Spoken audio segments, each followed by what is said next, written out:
Hello दोस्तों, free online teaching one में आप सभी का स्वागत है।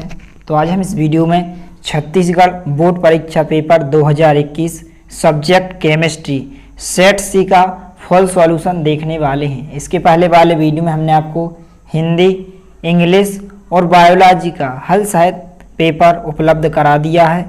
यदि आपने इसके पहले वाले वीडियो को नहीं देखा है तो आप हमारे चैनल की प्लेलिस्ट पर जाकर देख सकते हैं।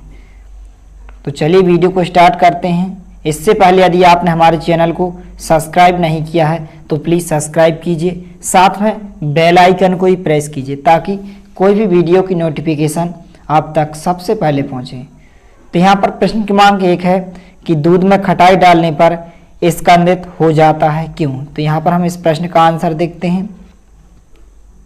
तो यहाँ पर प्रश्न क्रमांक 1 का आंसर हो जाएगा कि स्कंदन की परिभाषा से जब कोलाइडी विलयन में विद्युत अपघट्य मिलाई जाती है तो कोलाइडी कणों का अवक्षेपण हो जाता है। यह घटना स्कंदन कहलाती है। यहाँ दूध कोलाइडी विलयन तथा खटाई विद्युत अपघट्य के भांति कार्य करता है। जब दूध में खटाई को डाला जाता है तो खटाई दूध के कोलाइडी कणों का अवक्षेपण कर देता है, जिससे दूध क्या हो जाता है, स्कंदित हो जाता है। तो इस प्रकार से आपको यहाँ से यहाँ तक लिख लेना है। इसके बाद प्रश्न क्रमांक 2, यहाँ पर प्रश्न क्रमांक 2 है कि लुकास अभिकर्मक क्या है। तो आपको यहाँ से यहाँ तक लिख लेना है। तो आप वीडियो को रोककर या फिर आप स्क्रीनशॉट लेकर इन सभी प्रश्नों के आंसर को लिख सकते हैं। इसके बाद प्रश्न क्रमांक 3 फॉर्मेलिन क्या है। तो यह प्रश्न क्रमांक 3 का आंसर हो जाएगा। इस समीकरण को भी आपको लिख लेना है।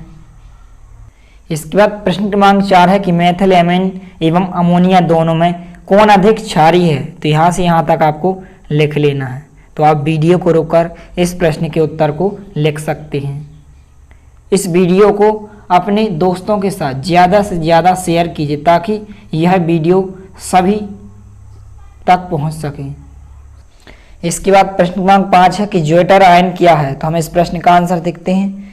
तो ज्वेटर आयन यहाँ से यहाँ तक आपको लिख लेना है। इसके बाद प्रश्न क्रमांक 5 में आप इस समीकरण को भी लिख सकते हैं। ज्वेटर आयन के बाद आपको इस समीकरण को भी लिख लेना है।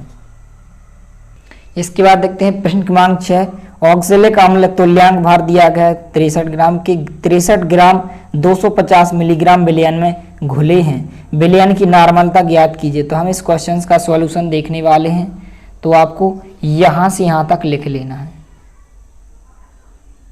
इसके बाद यहाँ पर हम प्रश्न क्रमांक 7 देखते हैं कि सिद्ध कीजिए कि शून्य कोटि की अभिक्रिया का अर्ध आयुकाल अभिकारक के प्रारंभिक सांद्रता के समानुपाती होता है। तो हम इस प्रश्न का आंसर देखते हैं।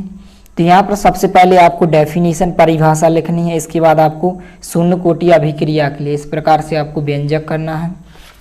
इसके बाद ये हो जाएगा, इसके बाद आपका ये हो जाएगा। तो आपको यहाँ तक, फिर इसके बाद आपको यहाँ से यहाँ तक लिख लेना है। तो यह आपके प्रश्न क्रमांक 7 का आंसर हो जाएगा।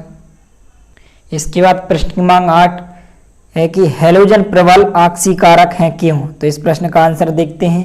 तो यहाँ पर आपको यहाँ से यहाँ तक लिख लेना है। तो आप वीडियो को रोककर इस प्रश्न के उत्तर को आप लिख सकते हैं। इसके बाद प्रश्न क्रमांक 9 मेंडियस अभिक्रिया को समझाइए। तो हम इस प्रश्न का आंसर देखते हैं। तो आपको यहाँ से यहाँ तक सबसे पहले मेंडियस अभिक्रिया लिखना है, फिर अभिक्रिया का यहाँ पर आपको समीकरण लिखना है। इसके बाद यहाँ पर प्रश्न क्रमांक 10 है कि एनिलीन का सीधा नाइट्रीकरण संभव नहीं है क्यों। समीकरण देकर समझाइए इसका नाइट्रीकरण किस प्रकार किया जाता है। तो हम इस प्रश्न का आंसर देखते हैं। तो आपको यहाँ से यहाँ तक लिखना है, फिर इसके बाद आपको अभिक्रिया का समीकरण भी लिखना है। तो इस प्रकार से आप वीडियो को रोककर इस प्रश्न के उत्तर को लिख सकते हैं। इसके बाद प्रश्न क्रमांक 11 परासरण क्रिया किसे कहते हैं। समपरासरण विलयन क्या होते हैं। परासरण दाब का जैविक महत्व लिखिए। तो हम इस प्रश्न का आंसर देखते हैं। तो सबसे पहले यहाँ पर आपको परासरण क्या है इसके बारे में आपको लिखना है। इसके बाद यहाँ पर आपको समपरासारी विलयन के बारे में लिखना है। इसके बाद नीचे आपको परासरण दाब का जैविक महत्व लिखना है। तो इस प्रकार से आप वीडियो को रोककर इस प्रश्न के उत्तर को आप लिख सकते हैं। तो आपको यहाँ तक लिख लेना है।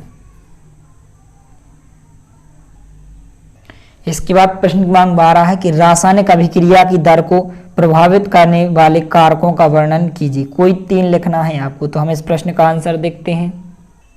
तो ये आपके प्रश्न क्रमांक 12वें प्रश्न का आंसर हो जाएगा कि रासायनिक अभिक्रिया की दर को प्रभावित करने वाले कोई 3 कारक लिखना है। यहाँ पर इसमें आपको 4 दिए गए हैं, चाहे तो आप 4 भी लिख सकते हैं, आपको पूरे मार्क्स मिलेंगे, या फिर 3 भी लिख सकते हैं। पहला कारक हो जाएगा अभिकारक का सांद्रण, दूसरा कारक अभिक्रिया का ताप, और तीसरा कारक उत्प्रेरक की उपस्थिति, और यहाँ पर चौथा कारक पृष्ठ क्षेत्रफल।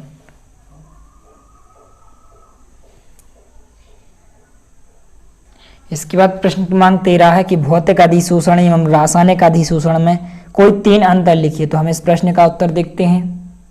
तो यह आपके प्रश्न क्रमांक 13 का आंसर हो जाएगा भौतिक अधिशोषण एवं रासायनिक अधिशोषण में अंतर। तो इन 6 अंतर में से आपको कोई भी 3 या 4 अंतर को लिख लेना है। इसके बाद यहाँ पर प्रश्न क्रमांक 14 है कि अमोनिया के निर्माण की हेबर विधि का निम्न बिंदुओं में वर्णन कीजिए। पहला सिद्धांत एवं समीकरण, और दूसरा नामांकित चित्र। तो हम इस प्रश्न के उत्तर देखते हैं।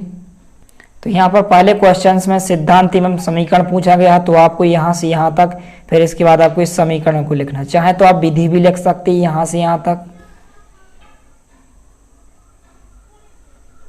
तो आप वीडियो को रोककर इस सिद्धांत एवं समीकरण को लिख सकते हैं।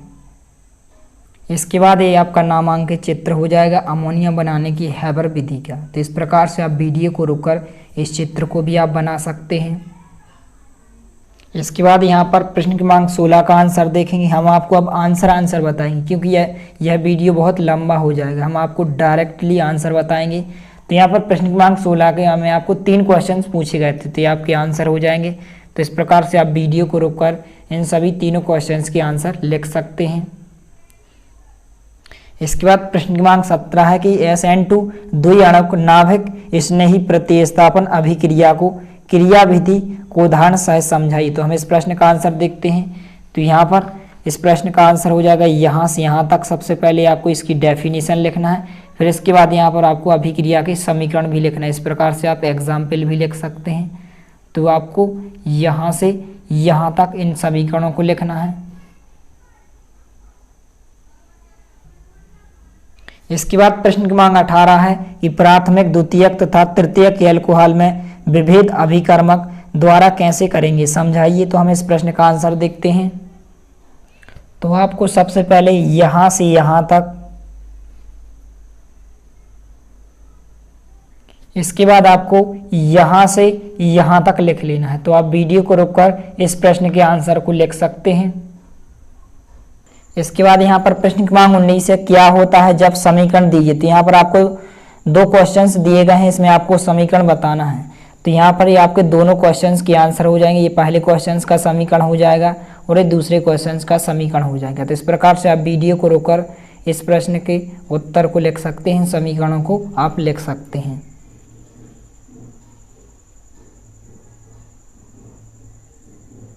इसके बाद यहाँ पर हम प्रश्न क्रमांक 20 का आंसर देखेंगे। तो यहाँ पर आपको 2 क्वेश्चंस दिए गए। सबसे पहले आपको पूछा गया है एसीटिल, तो आपको एसीटिल के बारे में इस प्रकार से लिखना है और यहाँ पर आपको समीकरण भी देना है। इसके बाद ये हो जाएगा दूसरे नंबर में एल्डोल पूछा गया है, तो ये आपका एल्डोल हो जाएगा। तो आपको यहाँ से यहाँ तक लिखना है, फिर इसके बाद आपको इस समीकरण को भी लिखना है। तो आप वीडियो को रोककर इस प्रश्न के उत्तर को लिख सकते हैं। इसके बाद यहाँ पर प्रश्न क्रमांक 21 है कि निम्नलिखित अभिक्रिया में ए और बी को पहचानिए।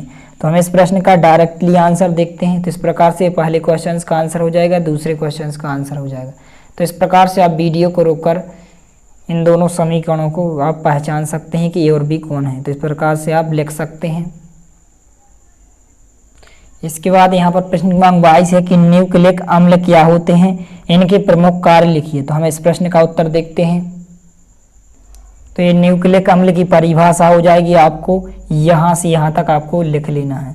तो आप वीडियो को रोककर इस न्यूक्लिक अम्ल की परिभाषा लिख सकते हैं। इसके बाद ये न्यूक्लिक अम्ल के कार्य हो जाएंगे, तो आपको इन दोनों कार्यों को लिख लेना है। तो आप वीडियो को रोककर इन 2 कार्यों को लिख सकते हैं। इसके बाद यहाँ पर प्रश्न क्रमांक 24वां है, यहाँ पर प्रश्न क्रमांक सबसे पहले हम 23वां देखेंगे। प्रश्न क्रमांक 23 है यहाँ पर कि निम्नलिखित युग्मों के पदों में विभेद कीजिए। यहाँ पर बताना है किष्टक जालक एवं एकक कोष्ठक का, और दूसरे क्वेश्चन में पूछा गया है चतुष्फल की रिक्ति एवं अष्टफल की रिक्ति। तो यहाँ पर हम इन दोनों क्वेश्चंस के आंसर को देखेंगे। तो यहाँ पर पहले प्रश्न में पूछा गया है किष्टक जालक, तो आपको पहला हेडिंग डालना है क्वेश्चन, और यहाँ पर सबसे पहले आपको किष्टक जालक लिखना है और इन चित्रों को भी आपको बना लेना है, आपको यहाँ से यहाँ तक लिखना है। इसके बाद पहले ही क्वेश्चन में एकक कोष्ठिका पूछी गई थी, तो आपको यहाँ से यहाँ तक लिख लेना है। तो आप वीडियो को रोककर इस प्रश्न के उत्तर को आप लिख सकते हैं। आपके पहले प्रश्न का आंसर हो जाएगा किष्टक जालक और एकक कोष्ठिका। इसके बाद यहाँ पर दूसरे क्वेश्चन में चतुष्फल की रिक्ति एवं अष्टफल की रिक्ति के बारे में पूछा गया। तो इसी को कहते हैं समचतुष्फल की रिक्ति या चतुष्फल की रिक्ति। तो इसके बारे में आपको लिखना है, आपको कम से कम इस क्षेत्र को बना लेना है और आपको कम से कम यहाँ तक लिख लेना है। आप इसके लक्षण भी लिख सकते हैं। इसके बाद यहाँ पर आपको अष्टफल की रिक्ति के बारे में थोड़ा सा लिख लेना है, तो आपको कम से कम यहाँ से यहाँ तक लिख लेना है।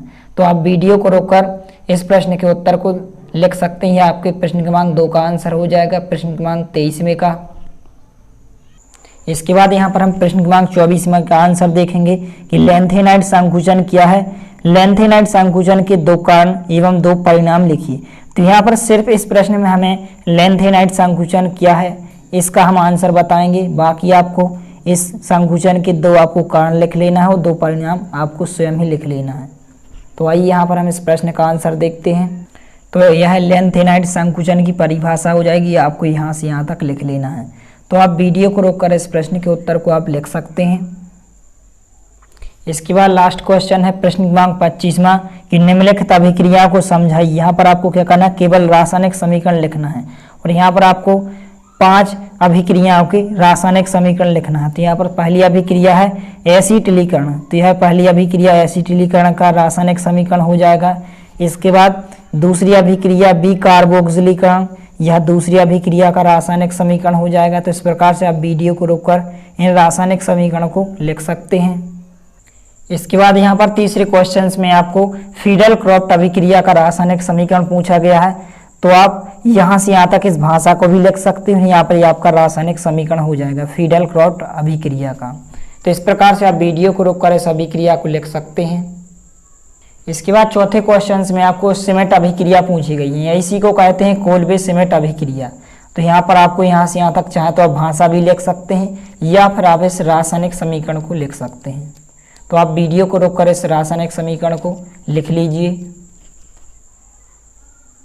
इसके बाद जो लास्ट अभिक्रिया पूछी गई है क्लेमेंसन अपचयन, तो यह अभिक्रिया हो जाएगी, इसका ये रासायनिक समीकरण हो जाएगा। तो इस प्रकार से इन सभी क्वेश्चंस को आप अच्छे से लिख सकते हैं। तो इस चैनल पर आपको सबसे पहले सभी विषयों के सभी सेट सबसे पहले हल सहित प्रोवाइड कर दिए जाएंगे। यदि वीडियो पसंद आए तो प्लीज़ लाइक कीजिए, दोस्तों के साथ शेयर कीजिए और यदि आपने हमारे चैनल को सब्सक्राइब नहीं किया है तो प्लीज़ सब्सक्राइब कीजिए। धन्यवाद।